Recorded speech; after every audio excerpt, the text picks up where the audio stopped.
стиха, с 57 стиха и ниже.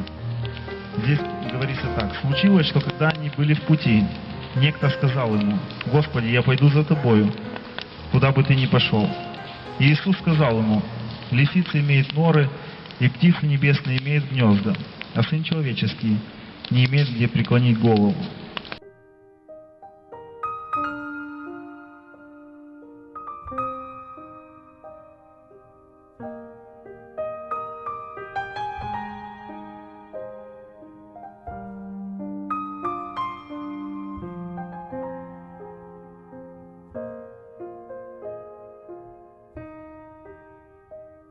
А другому сказал: следуй за мною. Тот сказал: Господи, позволь мне прежде пойти и похоронить отца моего. Но Иисус сказал ему: предоставь мертвым погребать своих мертвецов, а ты иди и благовествуй Царствие Божие.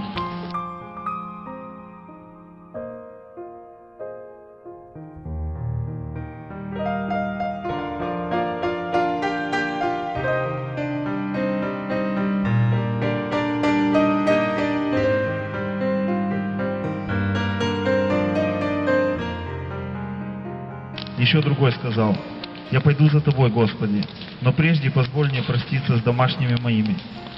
Но Иисус сказал ему: никто, возложивший руку свою на плуг и озирающийся назад, не благонадежен для Царствия Божия.